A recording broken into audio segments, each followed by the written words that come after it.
Morning everyone. So এখন বাজে almost 6:45, আমরা বেরোচ্ছি এয়ারপোর্টের জন্যে। আজ আমাদের ফ্লাইট আছে 9:45-র সময়, যেহেতু কানেক্টিং ফ্লাইটও আছে। তো আমি আর মা তো আমি একটু তাড়াতাড়ি বেরিয়ে যাচ্ছি, 8টা দিয়ে বোর্ডিং। সো গাড়ি বুক করে রেখেছিলাম, তো সেরকম কোনো অসুবিধা হয়নি। এখন অলমোস্ট প্যাকিং ডান, এবার বেরোবো। এখানে পুরো একদম এইসব সোফা টোফা সব একদম আটকে রাখা দেওয়া হয়েছে। আর এইটা হচ্ছে গিয়ে আজকে আমাদের পুরো লাগেজ, এইগুলো সবই আর কি আমাদের সাথে যাবে, ওগুলো একদম গিয়ে করে দেবো। চলো মা, যাওয়া যাক তাহলে। মা, ও মা, দেখো, যাওয়া যাক। মন খারাপ? মন খারাপ করতে হবে, মন খারাপ করতে হবে না, আবার তো আসবো, আরো আসবো। আরে বাচ্চাদের মতন মন খারাপ করে, আমার একটু মন খারাপ। তো এখানে আমাদের ক্যাব চলে এসছে। আমি আগের দিন রাতেই আর কি বুক করে রেখেছিলাম উবার। তো কোনো অসুবিধা হয়নি, একদম টাইমে চলে এসেছিল। আর আমরা ঠাকুর ঠাকুর করে বেরিয়েও পড়েছিলাম। আমাদের বাড়ি থেকে না এয়ারপোর্ট খুব একটা যে দূর আমি সেটা বলবো না, খুব তাড়াতাড়ি পৌঁছে যাওয়া যায় যদি মর্নিং এ হয় আর যদি রাত্রেবেলা হয়, এই দুটো টাইমে খুব তাড়াতাড়ি পৌঁছে যাই। তো আমরা পৌঁছেও গেছি আর হাতে অনেকটা টাইম ছিল। তারপরে আমরা সিকিউরিটি চেক করেও নিলাম, একদম স্মুথলি হয়ে গেছিল। তারপরে আমরা গেলাম হচ্ছে গিয়ে আমাদের গেটের দিকে। ওখানে গিয়ে আর কি বসেছিলাম, যেহেতু অনেকটা টাইমই ছিল হাতে। দেন এতটা সকালে বেরিয়েছি না, তো খিদে পেয়ে গেছিল। তাই জন্য মা আবার মানে মিয়ানমারে থেকে আমরা অনেক কুকিজ, তারপরে যা যা আমি ভালোবাসি খেতে, আমি অনেক কিছু রকম প্যাক করিয়ে নিয়েছিলাম। তো সেখানে দেখি একটা চকলেট কুকিজ মা আবার ভেঙেছে, এই যে এখানে। তো আমি আর মা সে চকলেট কুকিজ খাচ্ছিলাম, গল্প করছিলাম। তো গল্প করতে করতেই দেখি যে আমাদের বোর্ডিং এর টাইম হয়ে গেল। আর ব্যাস, এবার বোর্ডিং করার পালা।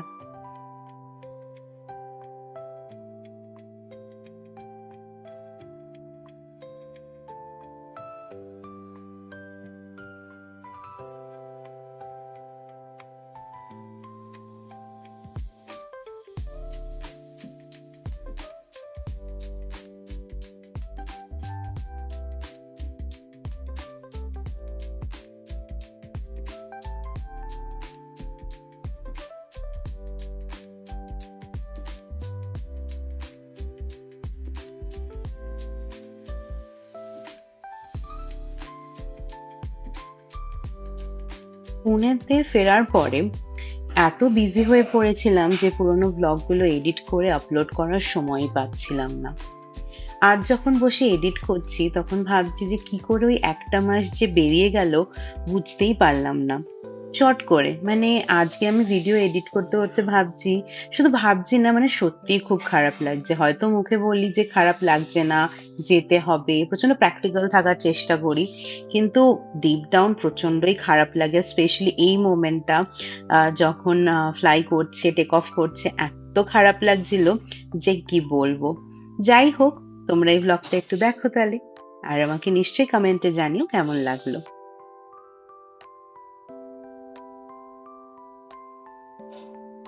আমাদের টিকিটের সাথেই পেমেন্ট করাই ছিল, সেটা হচ্ছে গিয়ে স্যান্ডউইচ আর কফির জন্য। আমি নিয়েছিলাম ভেজ, নন ভেজ স্যান্ডউইচ, আর মা নিয়েছিল ভেজ স্যান্ডউইচ।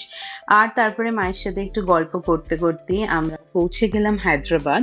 তো আমাদের হায়দ্রাবাদ থেকে কানেক্টিং ফ্লাইট আছে আবার, তো খুব একটা বেশি টাইম লাগেনি, একদম পৌঁছে। আমরা হায়দ্রাবাদ এয়ারপোর্টে চলে এসেছি, যেহেতু আমাদের লেওভার আছে 1.5 ঘন্টার এখান থেকে পুনে যাওয়ার আগে।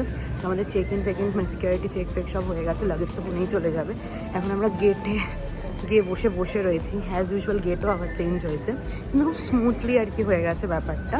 এখন ওখানে বসে রয়েছে, ভেবেছিলাম কিছু খাবো, কিন্তু কিছু খেতে ইচ্ছা হচ্ছে না। তো কারণ আর 1 ঘন্টাই লাগবে পৌঁছাতে। তো প্রথমে তো দেরি হয়েছিল, কিন্তু তারপরে আবার 12:50 করে দিয়েছে। তো মনে হয় না কোনো প্রবলেম হবে বলে।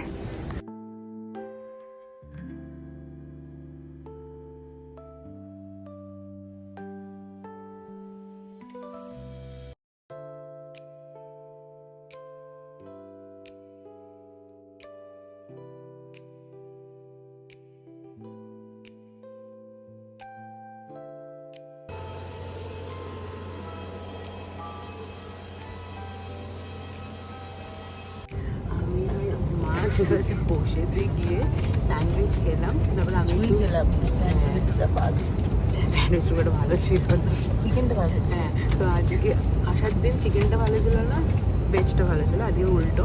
আমি গিয়ে জাস্ট একটু ওয়াশরুম গেছি, বেরোতে না বেরোতে দেখি বোর্ডিং শুরু করে দিয়েছে। ডিলেট ছিল বাট খুব একটা কিছু প্রবলেম হয়নি, দুবার দিয়েছে। হ্যাঁ খুব একটা প্রবলেম হয়নি। তো আজকে আমি মাকে এখন জানলার ধারে বসতে দিয়েছি, ফাইনালি বলে বলে বলে বলে বসতে।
চলো এবার আমাদেরও ওড়ার পালা। তো ফাইনালি সবাই চলে এসছে, বেশ 15 মিনিটস লেটেই ফ্লাইটটা ছাড়লো, যেহেতু কানেক্টিং ফ্লাইট ছিল, অনেকের আসতে দেরি হয়েছে, এটা আগেও বললাম। সো ফাইনালি এবার আমরা চললাম পুনের জন্য। হায়দ্রাবাদ টু পুনে একদমই শর্টেস্ট ফ্লাইট ছিল, 50 মিনিটসের। আমরা পৌঁছে গেছি পুনেতে। এবার লাগেজ কালেক্ট করতে হবে, ক্যাব বুক করব, তারপরে যাবো হচ্ছে গিয়ে পুনের ফ্ল্যাটে। আমাদের এখান থেকে মানে এয়ারপোর্ট থেকে পুনের ফ্ল্যাট যেতে অলমোস্ট 1.5 ঘন্টা লাগে, কোনো কোনো সময় 1 ঘন্টাও লাগে। It completely depends on traffic. তো চলো এবার বেরোনো যাক পুনেতে। Finally back to basics.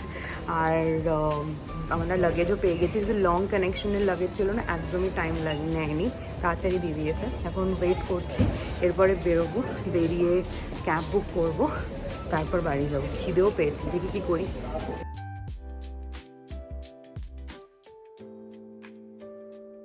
Pune এয়ারপোর্টের বাইরে না, এয়ারপোর্টেরই বাস দাঁড়ানো থাকে, যেই বাসে করে তোমাদের একটা মল অব্দি ছেড়ে দেবে। ওখান থেকে তোমরা ওলা আর উবারের সার্ভিসেস পেয়ে যাবে।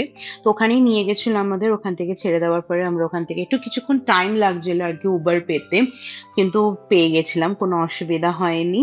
তারপরে এবার 1.5 আওয়ার্স এর জার্নি এয়ারপোর্ট থেকে সোসাইটি অবধি। প্রচন্ড টায়ার্ড লাগছিল, সবচেয়ে বড় কথা ঘুমও পাচ্ছিল আর খিদেও পাচ্ছিল। তো যেগুলো মিয়ামরে থেকে আমরা জিনিসপত্র নিয়ে এসেছিলাম, ওগুলোই আমরা খেতে খেতে বাড়ি গেলাম। এত খিদে পেয়ে গেছে যে দেরি হয়ে গেছে, অলমোস্ট 3টে বেজে গেছে।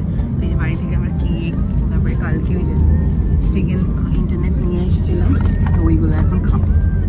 ফাইনালি 1 মাস পর আমরা আসলাম পুনে। আর আজ ওটা তোমাকে বলছিলাম যে ভালো লাগছে না আমার, একদম রাস্তাঘাটগুলো দেখে একদম মজা লাগছে না। আর কি আর করা যাবে, এখন তো ঘরে অনেক কাজ আছে, জিনিসপত্র আনতে হবে। আমি এবার জল বলতে নামবো, তো ফ্রেশ হয়নি, তারপর তোমাদের সাথে বিকেলবেলা দেখা হচ্ছে। আমি ফ্রেশ হয়ে সব পুজো টুজো দিয়ে বসে গ্রসারিজ কিছু অর্ডার করেছি। কিছু বলতে খুব যে কিছু গ্রসারিজ লাগবে সেরকম না, কেন মশলা টশলা অনেক কিছুই ছিল বাড়িতে। তো সব কিছু আমি অর্ডার করেছি, কিছু বাকি যেরকম কফি টফি বাকি আছে, সেগুলো এখানে না আমাদের ছোট কফি লাগবে, তো এখানে বড় বড় আছে, তো ওই জন্য আর ওগুলো কয়েকটা জিনিস আমি আনিনি। বাট জেনারেলি জেপ্টো থেকে ব্যাগ দেয়, তুমি দেখো কিভাবে মালিকটা দিয়ে গেছে, আমি তোমাকে দেখাই। এই দেখো কিভাবে দিয়ে গেছে, দেখো এখানে। এখন এইটাকে পুরো তুলে কিচেনে সেট করতে হবে। এখন বাজে অলমোস্ট 9:10, আর আমি আর মা দুজনেই রেডি হয়েছি। আজকের ডিনারটা বাইরেই করে নেবো, বিকজ একটু টায়ার্ডই আছি, এতটা ট্রাভেল করে এসছি না, যতই প্লেন হোক একটা ধকল তো পড়েই। তাই জন্য আজকে রান্নাবান্না কিছু করছি না, বাইরেই কিছু খেয়ে নেবো। তাই টুকটাক যে জিনিসপত্র আছে ওগুলোও নিয়ে নেবো, আর একটু হাঁটাও হয়ে যাবে, হাঁটাটা দরকার, তো হাঁটাও হয়ে যাবে। একদিন পর ফেরত এসছি, ভালো যে খুব একটা লাগছে তা বলবো না, কিন্তু ওই মানিয়ে নিতে হবে। তোদের দেখাই, মাকে দেখাই, দাঁড়াও। এই মা দেখো, এদিকে আসো, এদিকে আসো, এই দেখো মাকে, কি কেমন লাগছে এসে এতদিন পর। ভালো লাগছে না, তো চলো নিচে যাই, ঘরের অবস্থা খুব খারাপ। কতদিন পরে এই আয়নাটা দেখলাম, মাই ফেভারিট আয়না। এই মা এসে ডিস্টার্ব করে দিচ্ছে, সরো সরো। মাই ফেভারিট আয়না, কতদিন পর আয়নাটাকে দেখলাম। ভালো করে একটা ফটো তুলতে হবে এই আয়নায়। সবার আগে নিচে নেমে ভেজিটেবল কিছু কিনে নিলাম, আলু, পেঁয়াজ, টমেটো, ফুলকপি, যা যা আর কি টুকটাক লাগবে, একটু ফ্রুটস, তো সবকিছুই আর কি কিনে নিলাম।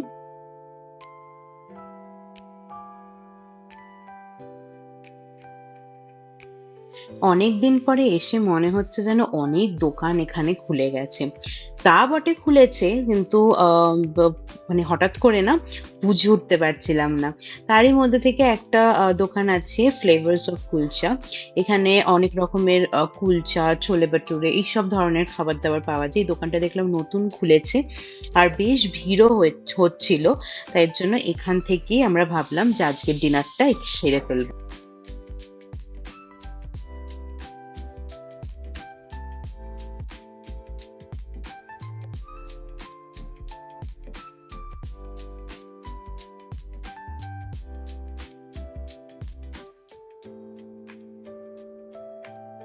তো ধোসা তো নিয়ে এসেছি, তো এখন ডোসা খেয়ে নেব।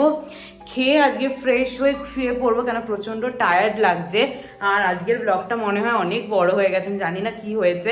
তো চলো আজকের এই ব্লগটা এখানেই এন্ড করছি, দেখা হচ্ছে খুব শিগগিরই নতুন একটা ব্লগে। পুনে ব্লগ আবার আসতে চলেছে। তো চলো আজকের ব্লগটা এখানেই এন্ড করছি। যদি ভালো লেগে থাকে তাহলে জানো কি করতে হবে, like, share and subscribe to my channel.